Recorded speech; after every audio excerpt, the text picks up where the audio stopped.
क्योंकि तब आप एक सुपर पावर नहीं बन सकते हैं। आप दूसरों के दम पर सुपर पावर नहीं बनते हैं, और भारत तभी सुपर पावर बनेगा जब अफ्रीका उसको रिसोर्सेज देगा।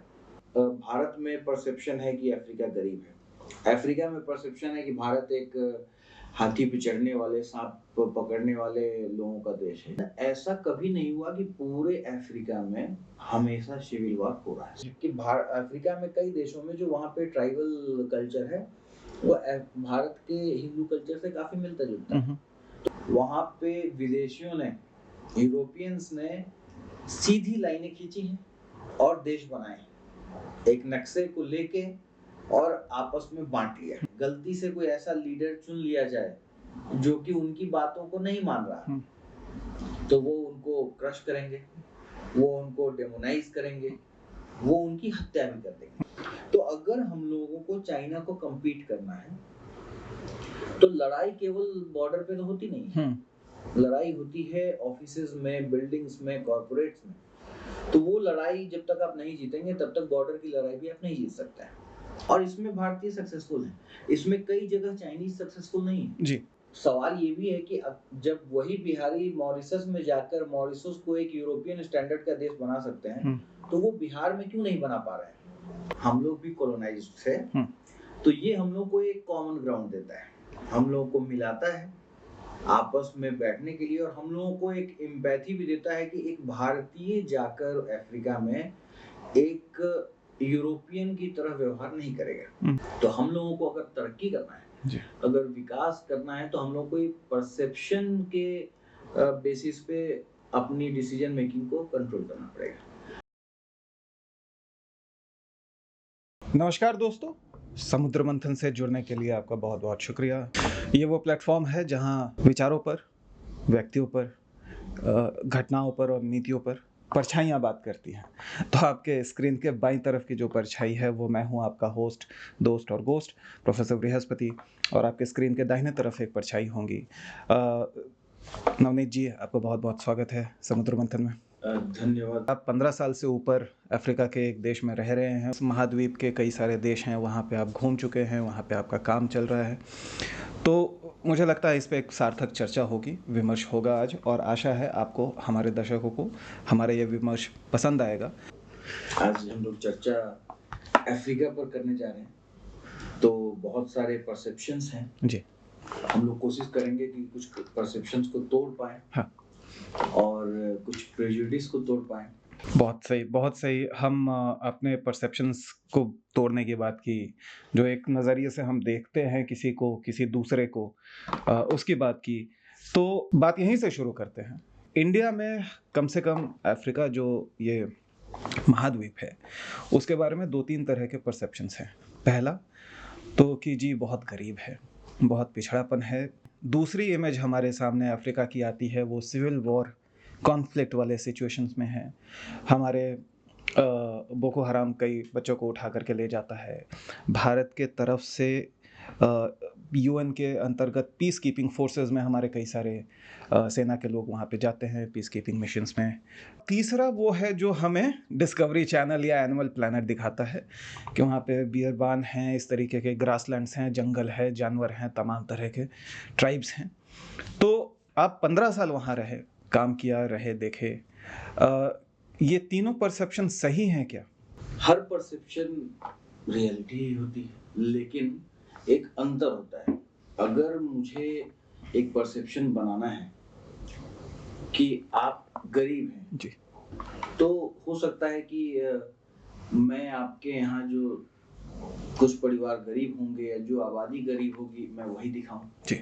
जैसे आप भारत में भी देखते हैं कि जो यूरोपियंस भारत आते हैं या फिर जो चाइनीज भारत आते हैं, वो एक परसेप्शन बनाते हैं दुनिया में कि ये एक स्लम डॉग मिलियनेयर का देश है, जहाँ पे सब लोग स्लम में रहते हैं, सड़कें नहीं हैं और बुरा हाल है। लेकिन ऐसा नहीं है, यहाँ पे भी अमीर इलाके हैं, यहाँ पे भी प्रॉस्पेरस मिडिल क्लास इलाके हैं जी, और गरीब इलाके भी हैं। उसी तरीके से अफ्रीका में भी अगर हम लोग लड़ाई की बात करें तो अफ्रीका में तो अभी 54 देश हैं जी। उसमें से कुछ देश हैं जहाँ पे लड़ाइयाँ हुई हैं, जैसे कि सूडान में हुई हैं, जिसके कारण सूडान का बंटवारा हुआ। उसके अलावा कॉन्गो में भी कुछ समय सिविल वॉर चला, सोमालिया में चला। लेकिन ऐसा कभी नहीं हुआ कि पूरे अफ्रीका में हमेशा सिविल वॉर हो रहा है। और अगर आबादी के संदर्भ में देखें तो अफ्रीका 2016 में 120 करोड़ था, भारत 130 करोड़ रहा होगा, अभी 140 पहुंच चुके हैं। तो उस तरीके से अगर देखें तो भारत में भी 3-4 इलाके हैं जहाँ कभी कहीं कुछ इलाकों में डिस्टर्बेंस रहता है। उसी तरीके से अफ्रीका में भी कुछ इलाके रहते हैं जहाँ पे डिस्टर्बेंस रहता है। लेकिन अगर एक पूरे अफ्रीका के संदर्भ में देखें तो अफ्रीका में बहुत अच्छे शहर हैं, बहुत विकसित शहर भी हैं। अफ्रीका में अभी 2 देशों में जो अपने भारत में भी बुलेट ट्रेन का कंसेप्ट आया है, अभी काम चल रहा है, अभी चलना शुरू नहीं हुआ है। 2 देश में बुलेट ट्रेन चल रहे हैं जो कि अफ्रीका में, अफ्रीका में जो फ्रांस के सहयोग से वहाँ बने हैं। अगर माना जाए तो परसेप्शन हमेशा इसलिए बनाया जाता है कि आपको एक आधा अधूरा सच, परसेप्शन का मतलब ही मेरे हिसाब से है एक आधा अधूरा सच, जो कि आपको सच्चाई न दिखा के एक छोटी सी सच्चाई दिखाई जाए ताकि आपका परसेप्शन कुछ ऐसा बने जिससे कुछ फायदा उठाया जाए। भारत में परसेप्शन है कि अफ्रीका गरीब है, अफ्रीका में परसेप्शन है कि भारत एक हाथी पे चढ़ने वाले, सांप पकड़ने वाले लोगों का देश है या जादू टोना करने वालों का देश है। तो ये परसेप्शन हमने एक दूसरे से मिल के नहीं बनाया है या हम वहाँ गए नहीं हैं। मुझे याद है कि जब मैं पहली बार अफ्रीका गया था तो मेरे एक मित्र ने मुझे फेसबुक पे कहा कि क्यों जा रहे हो अफ्रीका, बहुत ही खतरनाक है, मत जाओ, जबकि वो कभी खुद अफ्रीका नहीं गया था। अच्छा। जो यूरोपियन मीडिया है उसने एक परसेप्शन बनाया जी, ताकि भारत और अफ्रीका 2 अभी उभरते हुए पावर है। भारत के पास ह्यूमन रिसोर्सेज है, जो पढ़ा लिखा है और काम कर सकता है। अफ्रीका के पास नेचुरल रिसोर्सेज है। अफ्रीका दुनिया का सबसे बड़ा मैंगनीज प्रोड्यूसर है। आपको मैंगनीज क्यों चाहिए? एक साधारण उदाहरण है कि एक मैंगनीज चाहिए लोहा में मिलाकर हेवी मेटल, कोई भी जो हेवी मशीनरी है, आपको अगर टैंक बनाना है, लड़ाई के लिए टैंक बनाना है, रेलवे के लिए या जेसीबी बनाना है, कैटरपिलर के जो इंजन है उसको बनाना है, तो उसके लिए आपको जो लोहा चाहिए वो मजबूत चाहिए और उसको मजबूत करने के लिए मैंगनीज मिलाया जाता है। यानी कि अगर दुनिया की कोई शक्ति मैंगनीज पर अपना सारा वर्चस्व कायम कर ले तो फिर जो बाकी लोग हैं वो अगर कुछ भी बनाना चाहेंगे, हेवी वेट जो मशीनरी बनाना चाहेंगे, उसके लिए उनको उस दूसरी ताकत से बातचीत करनी पड़ेगी, उनके थ्रू लेना पड़ेगा और इस स्थिति में आप कभी इंडिपेंडेंट नहीं हो पाएंगे। ये जो रिसोर्सेज हैं ये आज भी, जैसे यूरेनियम है, अफ्रीका में बहुत आयत में मिल रहा है, या फिर कोबाल्ट मिल रहा है, या फिर मोबाइल फोन बनाने में भी कुछ मेटल्स लगते हैं जो वहाँ मिलते हैं। तो अगर आपको एक सुपर पावर बनना है, आप दूसरों के दम पर सुपर पावर नहीं बनते हैं। इस स्थिति में जो रिसोर्सेज हैं वो आपको चाहिए। अगर वो रिसोर्सेज भारत में नहीं है तो आपको कहीं और से लाना पड़ेगा, और वो कहीं और कहाँ मिल सकता है आसानी से, वो आपको अफ्रीका में मिलेगा, क्योंकि अमेरिका, चाइना, यूरोप ये आपको ये रिसोर्सेज नहीं देंगे। तो अगर रिसोर्सेज है किसी ऐसे जगह पे जहाँ पे जीवन हो सकता है कभी कठिन भी हो, तो क्या हम वहाँ नहीं जाएंगे? अब जो दुनिया में जो बड़े सुपर पावर बने, चाहे यूरोप हो चाहे अमेरिका, वो कैसे बने? यूरोपियंस अपने घर को छोड़कर एक्सट्रीम कंडीशंस में भी वैसे जहाजों पे गए जहां हो सकता है उनको वापस लौटने की कोई संभावना काफी कम थी, फिर भी वो गए, उन जगहों पर रिसोर्सेज खोजे, वहां पे खेती करवाई और इस तरीके से वहीं पे कुछ लोगों को कई तरीके के काम किए उन्होंने, हर तरीके उल्टे सीधे काम भी किए, गुलाम बनाया, लेकिन वो सारा कार्य एक ही तरफ ले जाता था कि कैसे हम बहुत से ज्यादा रिसोर्सेज को लाएं और उनका व्यापार करके आगे बढ़े। और इसी का कारण है कि फ्रांस जैसा एक छोटा देश जिसकी आबादी 60-70 मिलियन है, और वैसा देश हमारे ऑलमोस्ट बराबरी पे है। अभी हमारे से हो सकता है 1-2 कदम नीचे हो, लेकिन हम लोग हैं 1400 मिलियन और वो है 60 बिलियन, और वो अगर एक हमारे बराबरी पे है, इसका मतलब है कि हम कई गुना 20-25 गुना पीछे हैं जी। तो उस स्थिति को अगर सुधारना है, अगर हमको उनके बराबर आना है, उनके लाइफस्टाइल को मैच करना है, उनके जो भी सोर्सेज, उनके जो हॉस्पिटल्स हैं, उनके जो स्कूल्स हैं, उनकी जो घर है, सड़कें हैं, जो शहर है, तो उसके लिए हमें बहुत अधिक रिसोर्सेज की जरूरत है, और वो रिसोर्सेज केवल भारत में नहीं मिल सकता है। इसके लिए हम लोगों को बाहर निकलना पड़ेगा, और बाहर से मतलब आज के समय में अफ्रीका ही है। परसेप्शन से फाइट करने में मैं कहूँगा कि हमने अपनी तरफ से भी क्या कोशिशें की। तो एक बॉलीवुड का जिक्र आता है, क्योंकि मुझे याद है 1957 की 1957 की मदर इंडिया जो है वो नाइजीरिया में काफ़ी फेमस है, और आज भी वो उसकी स्क्रीनिंग हो जाती है। क्या वो एक हथियार, वो एक टूल हो सकता है जिसके जरिए हम अपना परसेप्शन सामने वालों की नज़र में ठीक कर सकें? ये सही बात है कि बॉलीवुड का अपना एक पहुंच है जो ऐसी जगहों तक है जहां आप सोच भी नहीं सकते। आपको माली जैसे देश के किसी गांव में हो सकता है कोई व्यक्ति मिल जाए जो आपको कोई हिंदी गाना गुनगुनाकर सुनाए, और हो सकता है केनिया में कोई आदिवासी हो जो मसाई मारा में रहता हो जी। और वो भी बॉलीवुड पे गानों पे रील्स बनाए जी। और ये बहुत पहले से प्रचलित है। बॉलीवुड के कई फिल्म हैं, जिम्मी जिम्मी आजा आजा, आपको बहुत ऐसे लोग मिल जाएंगे जो हो सकता है कुछ भारतीय गाना न जानते हों, लेकिन उनको पता है। तो अवश्य बॉलीवुड का एक अपना रीच है। बॉलीवुड एक तरीके से सॉफ्ट पावर का रोल प्ले करता है, भारतीयों को एक नज़र से दिखाता है। कई भारतीय टीवी सीरियल्स हैं जो कि बहुत ही प्रचलित हैं। कई बार वो अंग्रेजी फ्रेंच में अनुवाद होकर और वहाँ चलते हैं टीवीज पे, और लोग देखते रहते हैं, बहुत आनंद से देखते हैं। तो अगर हम लोग देखें कि भारत को अपना परसेप्शन ठीक करने के लिए क्या करने की आवश्यकता है, तो अवश्य बॉलीवुड एक अच्छा रोल प्ले करता है। दूसरी बात है कि हमारे लोग क्या करते हैं। तो अभी भी अगर हम लोग मानते हैं कि 140 करोड़ की आबादी वाला देश, अगर अमेरिका की 1% आबादी भारतीय है, जो कि अराउंड 3 मिलियन हो गया, 3 मिलियन लोग हैं वहाँ पे, उस तरीके से अगर माना जाए तो अफ्रीका में भी उसी अनुपात में कम से कम 12 मिलियन होने चाहिए। अच्छा। जो कि अलग अलग व्यापारों में होंगे, एक अपना कॉकस क्रिएट करेंगे, जो डायस्पोरा होगा वो भी सहयोग करेगा।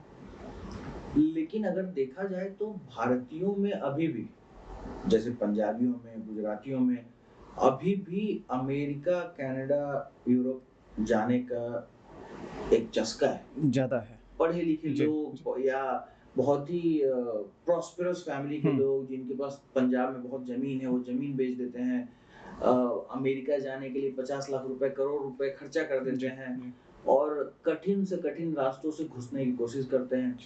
इस विषय पे पिछले ही एपिसोड में हमने ये चर्चा की कि कैसे एक छात्र का जीवन कनाडा में कैसा बीत रहा है, और उसी क्रम में इस बात की भी चर्चा निकली थी कि डंकी पे बिठा करके, डंकी रूट जो है, इस तरीके से लोग जा रहे हैं। तो मेरा कहना ये है, क्या आप कनाडा में एक वीजा पे जाते हैं, आपको एक काम के लिए वीजा मिल जाता है, L1 वीजा, H1B वीजा, जो भी आप बोलें, तो क्या आप कुछ और कर सकते हैं?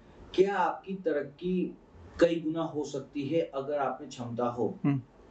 तो समस्या ये है कि इन देशों में आपकी क्षमता पे रोक लगाई जाती है।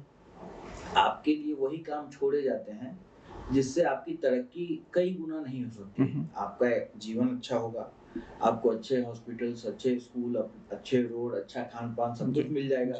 लेकिन आज के समय में भारत को विकसित करने के लिए भारतीयों को एक बलिदान देना पड़ेगा जी।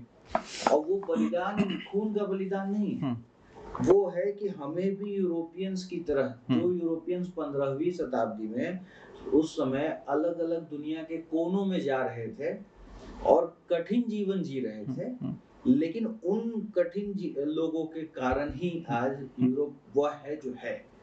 तो अगर वैसा समय लाना है तो आज के भारतीयों को अपने भविष्य के भारतीयों के लिए एक अच्छा भारत बनाने के लिए आज उनको उन जगहों पे जाना पड़ेगा जहां जीवन कॉम्पैरेटिवली थोड़ा कठिन हो सकता है, लेकिन जो उनको वहां अपॉर्चुनिटीज मिलेंगी वो उनको कनाडा, यूरोप, जो ग्रोथ का, जो डेवलपमेंट का, ग्रोथ का, जो खुद को पर्सनली इंडिविजुअली उनको जो मौका मिलेगा, क्योंकि वो ग्रोथ करेंगे तो हो सकता है कि वो परिवार से 20-50-100 लोगों को लेकर जाएंगे, अपने गांव से, अपने शहर से लोगों को लेकर जाएंगे, उनको भी काम करने का मौका मिलेगा। उसके अलावा वो वहाँ सैलरी ना कमा के अपना व्यापार कर पाएंगे, और ऐसी स्थिति में भारत के लिए हो सकता है पहले वो विदेशी मुद्रा लाए, भारत के लिए एक परसेप्शन बनाए, क्योंकि किसी देश में दो उदाहरण हैं, युगांडा और नाइजीरिया।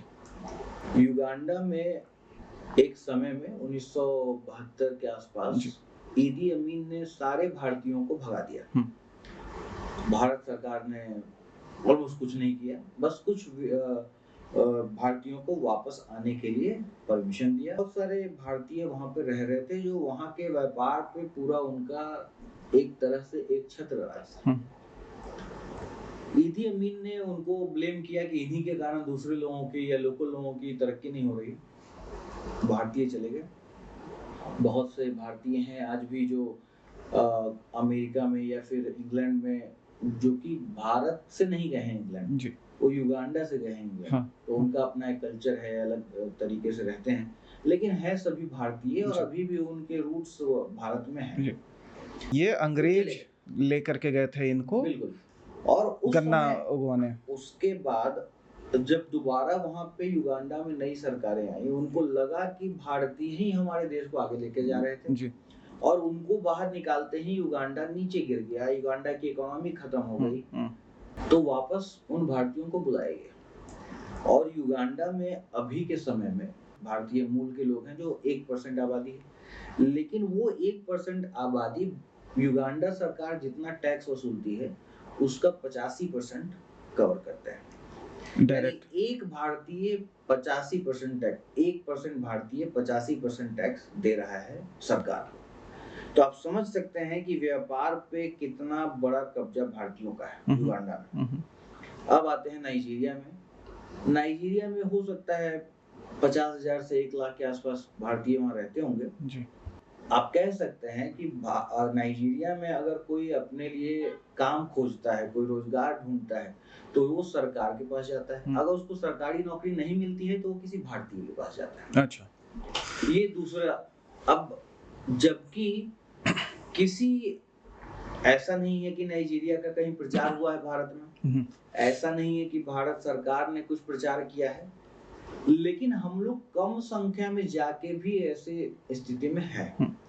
तो अगर हमने उतना जितना मेहनत हमने यूरोप, कनाडा या अमेरिका की तरफ किया है, उतना ही अगर अफ्रीका की तरफ किया होता तो हो सकता है कि हम लोग वहां पे और अधिक ताकतवर होते, इकोनॉमिकली स्ट्रांग होते, और भारत सरकार के लिए एक अच्छी लॉबी तैयार करते, और रिसोर्सेज पे भी भारत को जो भी रिसोर्सेज चाहिए वो हम ला कर देते। हाँ।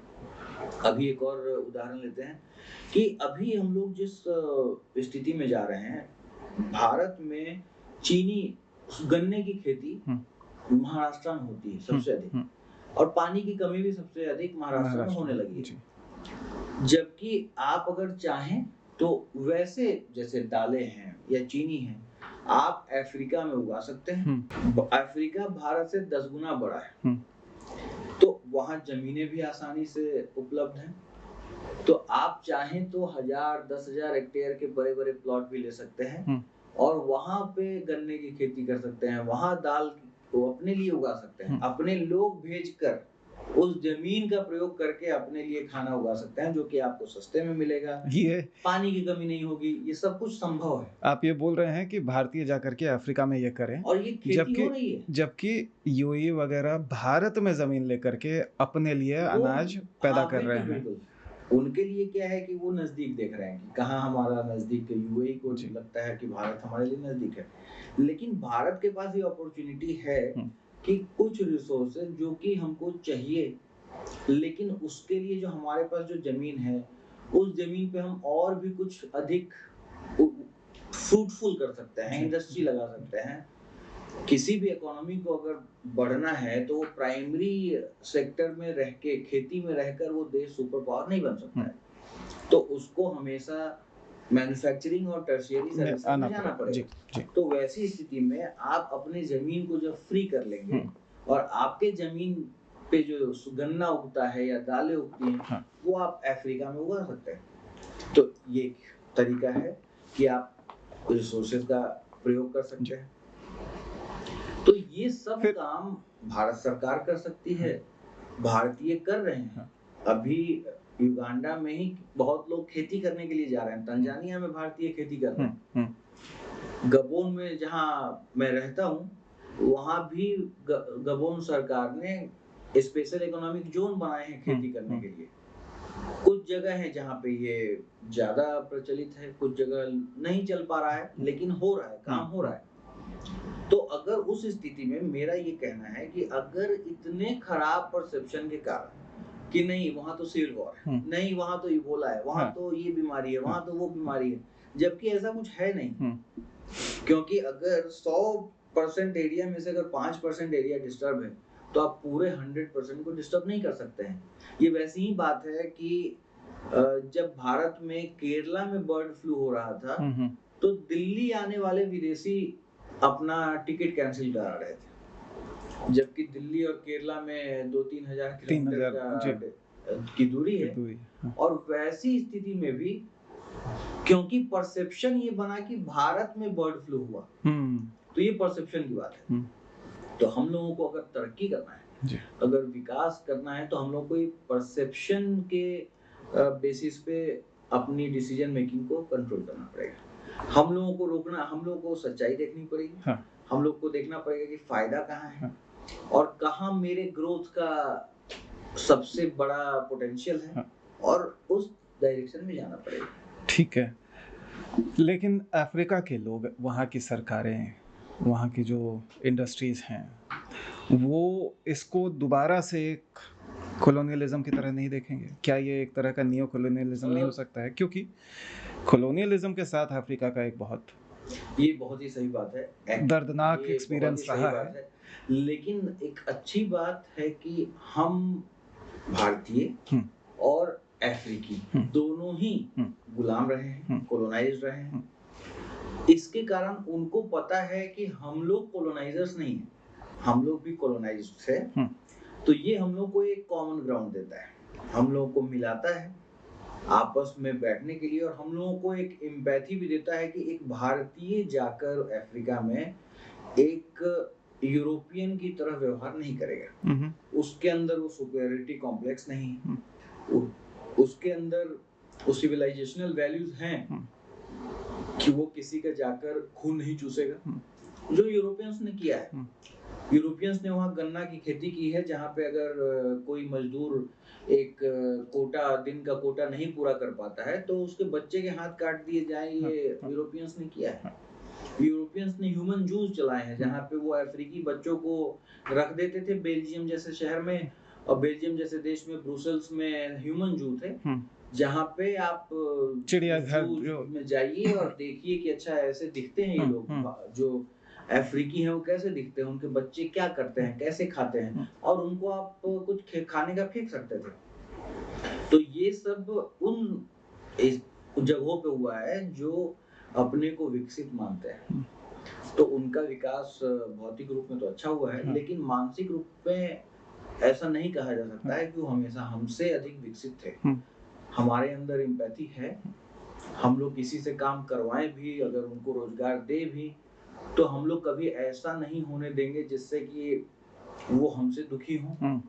और इस तरीके से अफ्रीका को अगर भारत के साथ जोड़ा जाए, तो एक तरीके से आप मान सकते हैं कि दोनों दो कजिन हैं जो बिछड़ गए, और जिनको आपस में मिलने से बहुत तरीके के प्रचार प्रसार के द्वारा रोका जा रहा है। सरकारें भी उतना एक्टिव नहीं है, लेकिन अगर दोनों मिल जाएं और जो ह्यूमंस का आदान प्रदान है, आना जाना है, वो बढ़ जाए तो दोनों के लिए फायदेमंद है। दूध का जला छाछ भी फूक फूक पीता है। और हमने पीछे देखा है कि यहाँ के इंडस्ट्रियलिस्ट्स जो हैं वो कह रहे हैं कि भाई युवाओं को 70-70 घंटे काम करना चाहिए। पीछे अभी हमारे आचार्य शुक्राचार्य हैं, वो कह रहे थे कि भारत तो रेंट सीकर्स का देश बन गया है, गुलामी की एक मानसिकता है। नौकरों को हमने देखा है जो आपके हाउस हेल्प होते हैं, ड्राइवर्स होते हैं, उनको दिल्ली के, नोएडा के, गुड़गांव के बिल्डिंग्स में सेम लिफ्ट नहीं इस्तेमाल करने दिया जाता है। तो आप कह रहे हैं एक तरफ ये एक ढांचा है, समाज ऐसे भी बर्ताव करता है भारतीय, और आप दूसरी तरफ कह रहे हैं कि नहीं, हम जो है यूरोपियंस जिस तरीके से थे, जितने बर्बर थे, हम उस तरीके से नहीं हैं, हम भी गुलाम रहे हैं, अफ्रीका भी गुलाम रहा है, हम आपकी संवेदना समझ सकते हैं, तो हम आपके साथ उस तरीके का व्यवहार नहीं करेंगे, हम शोषण करने नहीं आए हैं, हम एक रिसोर्स है उसका दोहन करने आए हैं। ये एक जो कुछ भारतीय जो ऐसा बिहेव कर रहे हैं, जो बर्ताव कर रहे हैं, वो सही मायने में जो हमारे वैल्यूज हैं वो भूल चुके हैं। वो आज यूरोपियंस की तरह बिहेव करते हैं, वो अपने को एक सुपेरियर एलिमेंट मानते हैं, और इसी के कारण ऐसा होता है कि इस तरीके की हरकतें आती हैं। लेकिन फिर भी अगर माना जाए कि जो बहुतायत में लोग हैं वो कैसे बिहेव करते हैं, तो भारतीयों का एक रवैया है काम करने का जो मिडिल ग्राउंड ढूंढता है। तो जब वो अफ्रीका में उनके देश में जाते हैं तो कोशिश करते हैं कि एक मिडिल पाथ निकालकर हर काम सहूलियत के साथ किया जाए, बिना किसी झगड़े के, बिना किसी पावर का प्रयोग किए हुए, बिना किसी को कष्ट पहुंचाए हुए। और इसमें भारतीय सक्सेसफुल है, इसमें कई जगह चाइनीज सक्सेसफुल नहीं है जी। चाइनीज इतने समझदार नहीं है कि वो कहाँ किससे बिहेव करें, उनको पता है। आप चाइनीजों के हजारों वीडियोस ऑनलाइन देख लेंगे, जो कोई चाइनीज व्यक्ति है वो अफ्रीका में किसी अफ्रीकन को पीट रहा है, ये वीडियोस उनके आते रहते हैं, क्योंकि उनको नहीं पता है कि किसी को कैसे मैनेज किया जाता है, किसी प्रॉब्लम को कैसे सॉल्व किया जाता है। इसलिए वो सक्सेसफुल, जहाँ पे भी ह्यूमन टू ह्यूमन कांटेक्ट है वहाँ चाइनीज सक्सेसफुल नहीं हो पाते हैं। भारतीय इस मामले में एक अच्छी स्थिति में, हम ये नहीं कह सकते कि क्या वो परफेक्ट स्थिति में है, सिचुएशन परफेक्ट नहीं, लेकिन हमारे पास स्कोप है, एजुकेटेड मैन पावर है, लोग ऐसे लोग हैं जिनके अंदर इच्छा है कि वो आगे बढ़े। कोई व्यक्ति जो यहाँ से मेक्सिको जाता है, मेक्सिको के डेजर्ट में चल के अपने बच्चों के साथ कहीं फ्रीज हो जाता है और कहीं एक बाउंड्री वॉल के अंदर से सुरंग में घुसकर जीवन, वो ऐसे रिस्क भी ले रहा है, तो मुझे लगता है कि उसको अगर एक सही पिक्चर दिखाया गया होता तो वो व्यक्ति अफ्रीका की तरफ जाता, वहाँ वो आसानी से पहुँचता, वहाँ वीजा लेकर पहुँचता, वहाँ पे अपना कुछ व्यापार बिठाता और अधिक तरक्की करता, क्योंकि वहाँ आबादी है। लेकिन आज भी अफ्रीका में बहुत सारे देश हैं जो इंपोर्ट बेस्ड इकोनॉमी है। अच्छा, जो सब कुछ बाहर से इंपोर्ट करते हैं, सब कुछ खाना कपड़ा ईंधन, ये वो तमाम सारी चीजें। आप अफ्रीका के कई देशों में जो सुपरमार्केट्स हैं वहाँ जाएंगे तो आपको फ्रांस में बने हुए सामान, चाइना में बने हुए, स्पेन में बने हुए, दुनिया का कोई देश नहीं है जिसके प्रोडक्ट वहाँ नहीं मिलेंगे। अच्छा, आपको इटालियन चीज मिल जाएगा, आपको फ्रेंच मिल्क मिल जाएगा, जो दूध भी पी रहे हैं वो फ्रांस से आ रहा है, जो सब्जी मिल रही है वो भी कहीं ना कहीं से आ रहा है। यानी कि अभी भी एक बहुत बड़ा हिस्सा बाहर से आता है, जो कि भारतीय काम कर सकते हैं, वहाँ जा सकते हैं, वहाँ उस चीजों, उन प्रोडक्ट की फैक्ट्रीज लगा सकते हैं। ये एक अजीब ही विषय है कि जो महाद्वीप सबसे अधिक रिसोर्सेज लेके बैठा है, जहाँ पे सबसे ज्यादा ग्रीन एरिया है, वो कहीं और से खाना मंगा रहा है। यूक्रेन से गेहूं जा रहा है, यूरोप से फल सब्जियां जा रही हैं, क्योंकि यूरोप में बड़े लेवल पे इंडस्ट्रियल जो खेती हो रही है वो यूरोपियंस कंज्यूम नहीं कर रहे हैं, उसको अफ्रीका में कंज्यूम कराया जा रहा है। तो अगर हम देखना चाहते हैं कि वहीं बने हुए प्रोडक्ट कितने हैं, और अगर उनको छाटा जाए तो हो सकता है कि एक 10 गैलरी के सुपरमार्केट में एक आधी गैलरी भी ना भरते हो। अच्छा। बाकी सब कुछ बाहर जा रहा है। तो कहने का मतलब है कि वहां पे क्यों नहीं हो रहा है। अगर आप अफ्रीका के नक्शे को देखें तो वो एक नेचुरल नक्शा नहीं है। वहां पे विदेशियों ने, यूरोपियंस ने सीधी लाइनें खींची हैं और देश बनाए, एक नक्शे को लेके और आपस में बांट लिया। इसके कारण से कई इलाके हैं जहाँ पे इश्यूज हैं, जैसे ट्राइबल इश्यूज भी हैं। इसी कारण से हैं कि एक ट्राइब 2 अलग अलग देश में बट गया। अब उसको अपने ही ट्राइब में आपस में मिलने जुलने के लिए वीजा लेने की आवश्यकता है। तो झगड़े हमेशा बने रहते हैं और ये यूरोपियंस ने केवल अफ्रीका में नहीं किया, भारत में भी किया। तो ये दीवारें हैं, ये देश नहीं है, ये हमारे लिए दीवारें खड़ी की गई हैं। उसी तरीके से अफ्रीका में भी उन्होंने हर जगह कॉन्फ्लिक्ट जोन क्रिएट किया। तो अगर कहीं कॉन्फ्लिक्ट जोन क्रिएट कर दिया जाए, अब वहां पे सिविल वॉर हो, तो ये इसलिए नहीं कि अफ्रीकन लड़ रहे हैं, ये इसलिए है कि ऐसा सिचुएशन बनाया गया है ताकि यूरोपियंस उसका फायदा उठा सके। तो आज भी जो, अगर हम लोग अफ्रीका की बात करें तो उपनिवेशवाद की बात किए बिना कभी नहीं खत्म कर सकते हैं, क्योंकि 1950s 40s तक उपनिवेशवाद का मतलब था एक गोरा जो आपके यहाँ बैठा है वही जज है, वही पुलिस है, वही अधिकारी है, वही संभाल रहा है।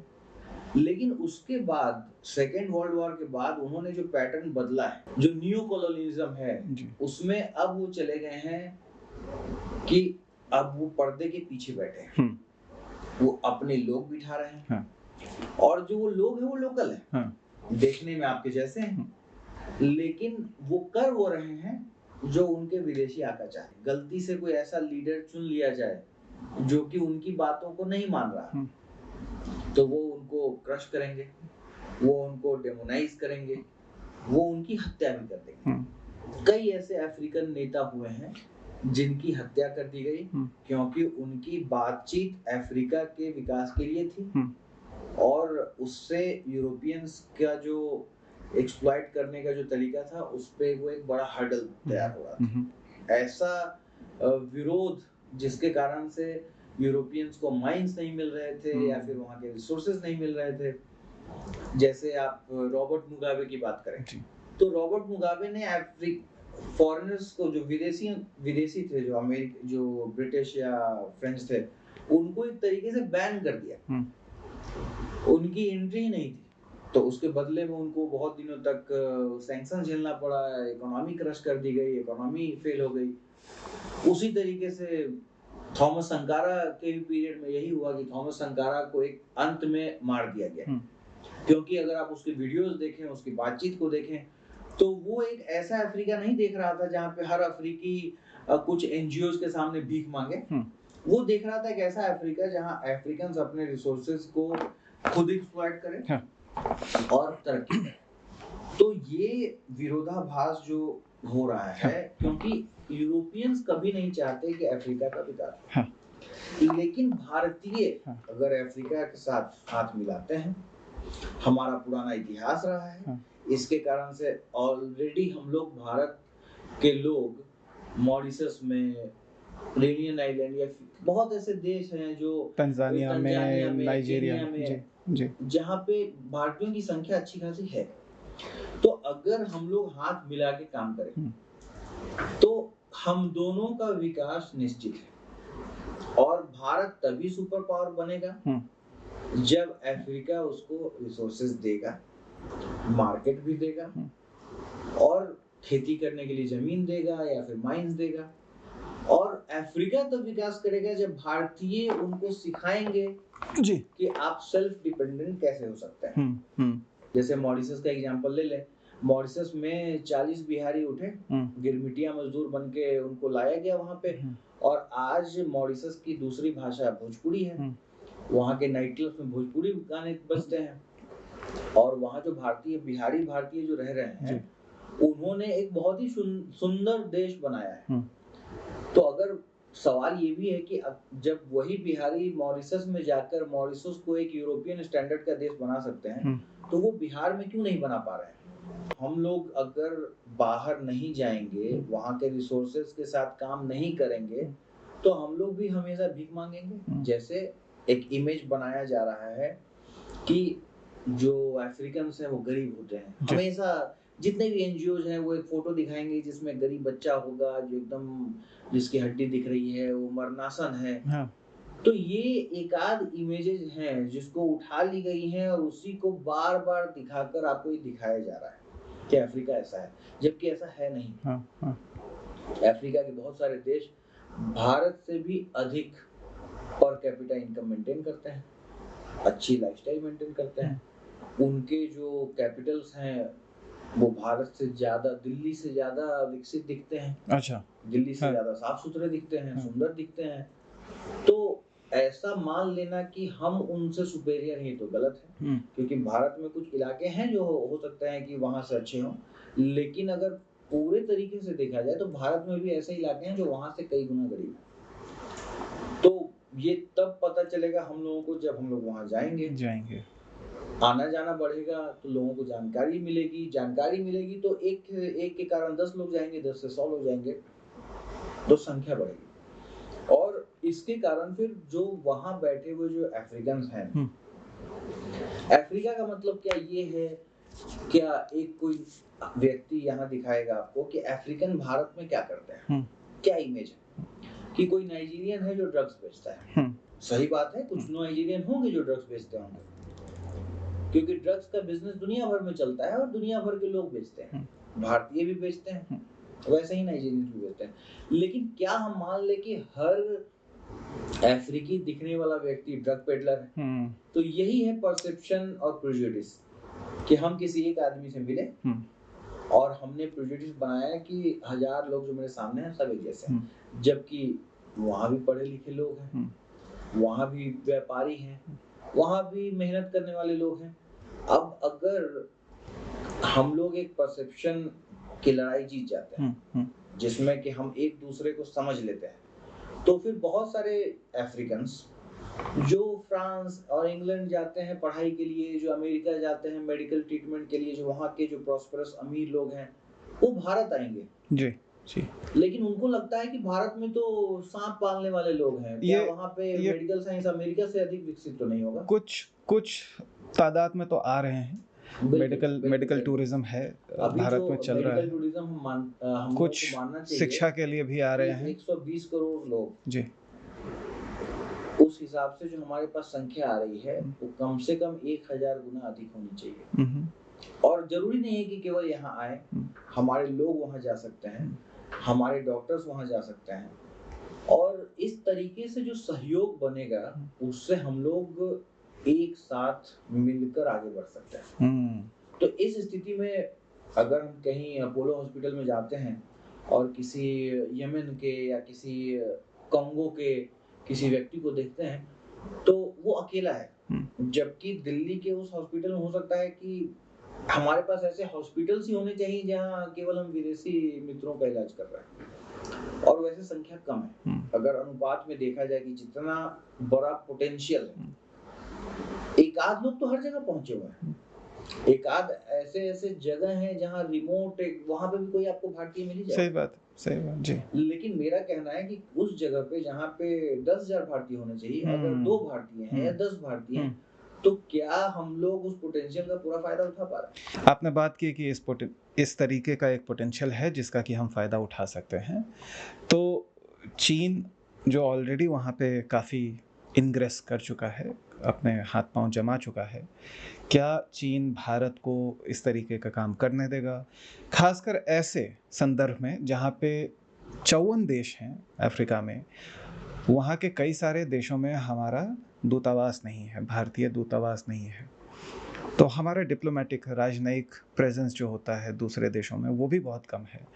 और चीन चूँकि बहुत अग्रेसिवली एक खुद को देख रहा है, दुनिया का एक बहुत बड़ा बेताज बादशाह देख रहा है, तो इस तरीके से वो खुद को प्रोजेक्ट भी करता है और इस तरीके के काम भी करता है। वो एक बहुत बड़ा हर्डल मुझे दिख रहा है। ये सब हो भी गया, परसेप्शन की लड़ाई हम जीत भी गए, उसको ओवरकम करके अफ्रीकी और भारतीय दोनों कजन्स जो हैं मिल गए हैं, लेकिन क्या चीन वहाँ पे खटास नहीं डालेगा? समस्या है जी कि कंपटीशन है जी। तो कंपटीशन तो हमेशा रहेगा। हाँ यूरोप हमेशा चाहेगा कि रिसोर्सेज पे उसका कंट्रोल, चाइना हमेशा चाहेगा कि वो भी कंट्रोल करे, लेकिन अगर हम लोगों को आगे बढ़ना है तो कॉम्पीट करना पड़ेगा, कोई ऑप्शन नहीं। अब जहां तक चाइना की बात है, भारतीय आज जा रहे हैं, चाइना 30-40 साल पहले से वहां घुसा हुआ है। कई देश हैं जहां पे उन्होंने इतना कर्जा दे दिया है कि वो कंट्रोल कर रहे हैं। चाइनीज सामान वहाँ बिकता है क्योंकि चाइनीज बहुत सस्ता में बना, बहुत घटिया क्वालिटी की भी जो वस्तुएं होती हैं वो बहुत सस्ते में बना के बेचते हैं, और इसके कारण से उनके सामान दिखते हैं। चाइनीज वहाँ रोड बनाते हैं, एयरपोर्ट बनाते हैं, स्टेडियम बनाते हैं, सब कुछ उनसे वो लोग इस मामले में आगे हैं, क्योंकि उनकी सरकार देखती है कि जिस बात को हम लोग डिस्कस कर रहे हैं कि क्या आगे बढ़ने के लिए रिसोर्सेज चाहिए, ये चाइना को समझ में यही बात पहले से पता है, ये हम लोग कोई नई बातें नहीं कर रहे हैं जी। लेकिन भारत में जो सरकारें रही हैं उन्होंने कभी इस तरीके से सोचा ही नहीं कि हम लोगों को आगे बढ़ना चाहिए। भारत में सरकारें वो रही हैं जो किसी तरीके से चाहती हैं कि भारत एक बीच बचाव की स्थिति में रहे, न बढ़े न घटे, गरीबी में बने रहे, कोई जो स्टेटस को वाली जो सिचुएशन है वो हमने मेंटेन किया है। अब अफ्रीका में रिसोर्सेज हैं, चाइनीज जा रहे हैं, तो हम लोग को भी जाना पड़ेगा। जहां तक भारत सरकार की बात है, अभी अगर मान लीजिए कि चाइना की इकोनॉमी 22-25 ट्रिलियन डॉलर के आसपास है, भारत अभी 3-4 ट्रिलियन में है, यानी हमसे वो कई गुना अधिक है। तो वो केवल चाइना में रहकर नहीं हुए, उनके पास बहुत बड़ा मार्केट है जिसको उन्होंने कैप्चर किया है। तो अगर हम लोगों को चाइना को compete करना है तो लड़ाई केवल बॉर्डर पे तो होती नहीं है, लड़ाई होती है ऑफिसेज में, बिल्डिंग्स में, कॉर्पोरेट्स में। तो वो लड़ाई जब तक आप नहीं जीतेंगे तब तक बॉर्डर की लड़ाई भी आप नहीं जीत सकते हैं। तो अगर एक केक है जिसको वो काट रहे हैं, तो जब तक आप वहां से कुछ हिस्सा निकालना नहीं शुरू करेंगे तब तक आप उनकी इकोनॉमी के बराबर जा ही नहीं पाएंगे।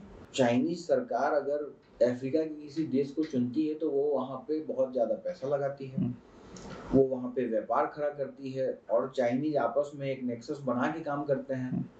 लेकिन उससे एक सेंस ऑफ हेट्रेड भी है लोगों में। क्यों? क्योंकि चाइनीज लोकल लोगों को रोजगार नहीं देते हैं, वो चाइना से लेबर लेके आते हैं, और उनके जो बिहेवियर है, बिहेवियरल प्रॉब्लम है चाइनीज के पास कि वो पता ही नहीं उनको कैसे बात करना है।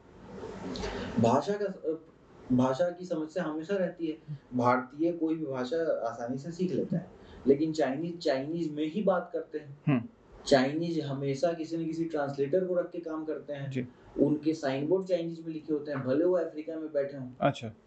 उस तरीके से चाइनीज जिसने भारतीय अडेप्टिव होते हैं, चाइनीज अडेप्ट नहीं करते। अच्छा।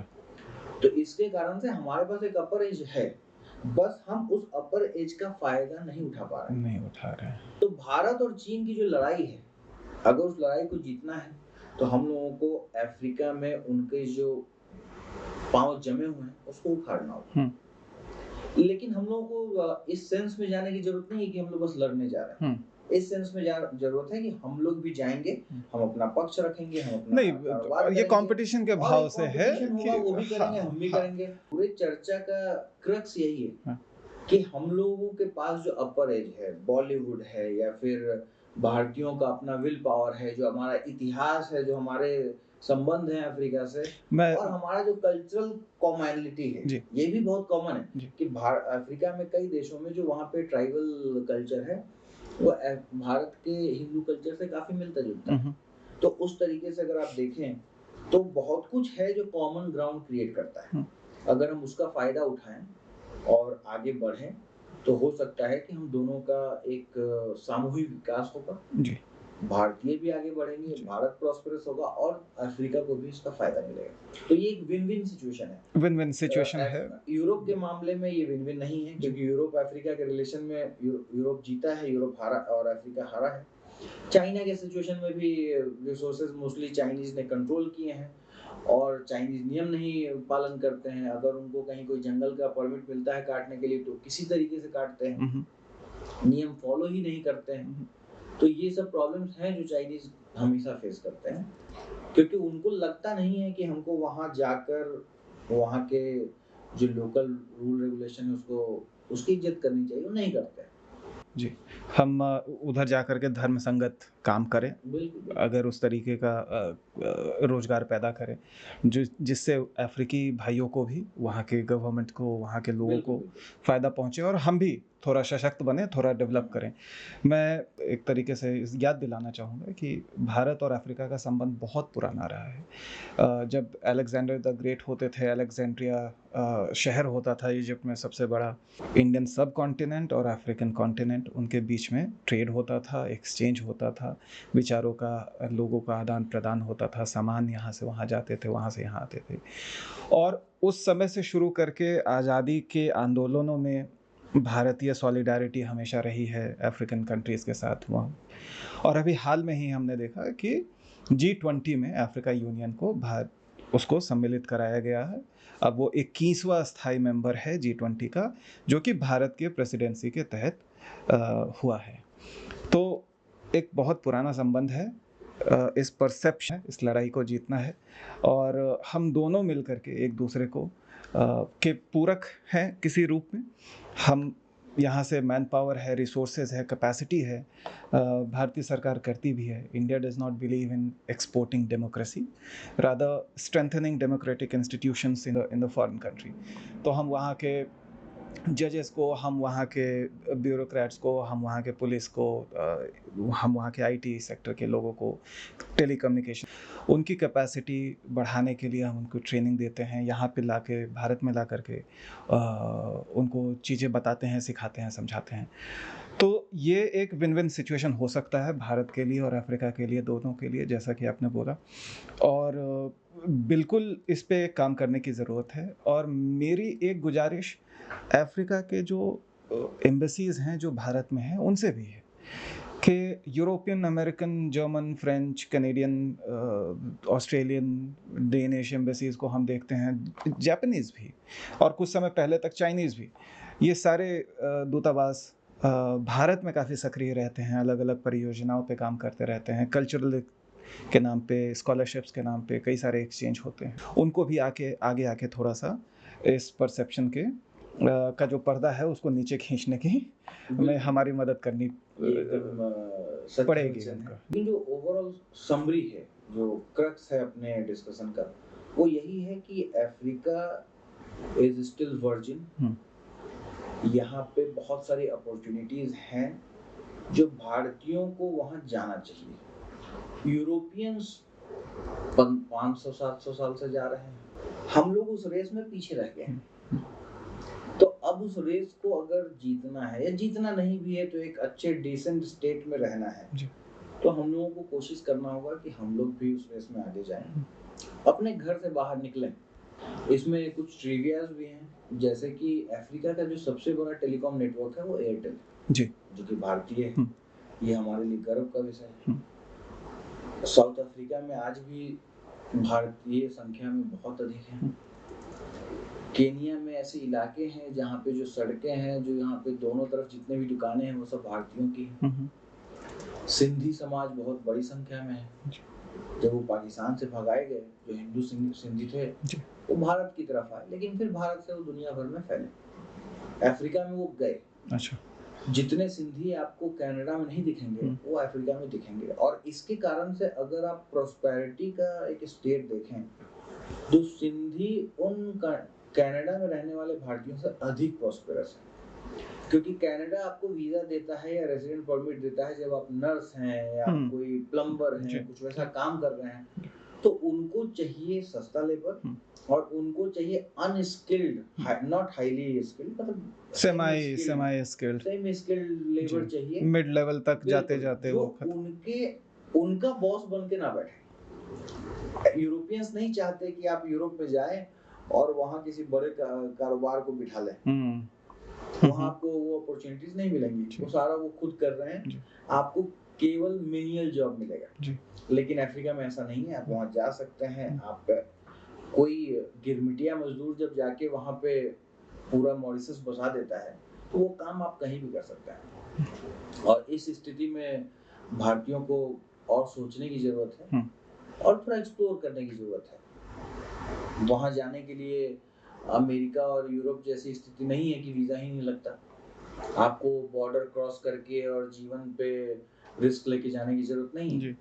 आप बाई फ्लाइट जा सकते हैं, 10-12 घंटे की फ्लाइट्स हैं। इथियोपियन एयरलाइंस जो दुनिया की आज के समय में सबसे बड़ी एयरलाइंस बन चुकी है एक तरीके से, जो एक बहुत बड़ा वॉल्यूम मेंटेन करती है, बिलियंस ऑफ डॉलर्स का उनका एनुअल टर्नओवर है, तो उसको प्रयोग करके कहीं भी जाया जा सकता है। उसके अलावा अफ्रीका में कई देश हैं जो ऑन अराइवल वीजा भी देते हैं और भारतीयों का वहाँ एक ठीक ठाक डायस्पोरा है। हमने अभी तक बात इसलिए किया कि और बढ़ना चाहिए, 10 का 1000 होना चाहिए, लेकिन 10 लोग अभी भी हैं। तो अगर आप किसी दूर से दूर गांव में पहुंच जाएंगे, शहर में पहुंच जाएंगे, तो वहाँ आपको 2-4 इंडियन मिल ही जाएंगे। और इंडियन नहीं मिला तो इंडियन गाने तो मिल ही जाएंगे। हाँ, इंडियन गाने मिल जाएंगे, तो बिल्कुल आपको कोई ऐसा अफ्रीकन भी मिल जाएगा जो आपको इंडियन गाने सुना दे, तो आपको लगेगा कि हाँ, आप अपने घर परिवार से अधिक दूर नहीं हैं।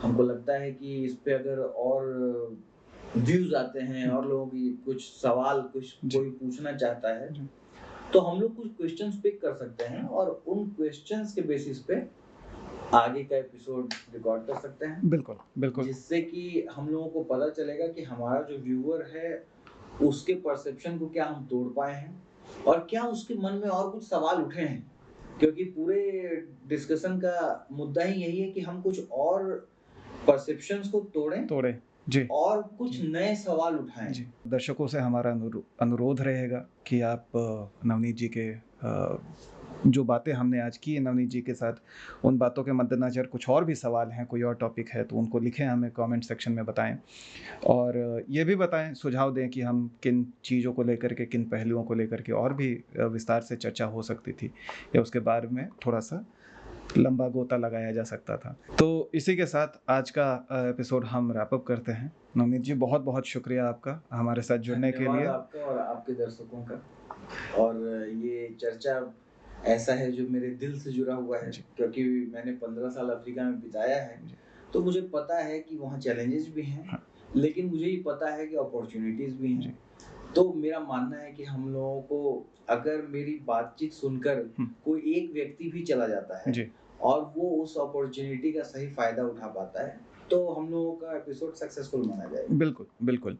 और इस पॉडकास्ट में हमारी कोशिश ही यही रहती है कि हम समाधान थोड़ा सा ढूंढने की चेष्टा तो करें, कम से कम क्या क्या पॉसिबल सॉल्यूशंस हो सकते हैं, थोड़ा सा, ना ही कि सिर्फ चिंगित करें कि ये परेशानी है, सरकार ये नहीं करती है, समाज में ये नहीं होता है, राधा की समस्याओं का समाधान क्या हो सकता है। इन्हीं सब बातों के साथ एक बार फिर से शुक्रिया समुद्र मंथन के साथ जुड़ने के लिए। मिलते हैं आपसे अपने अगले एपिसोड में, तब तक के लिए शुक्रिया, नमस्कार।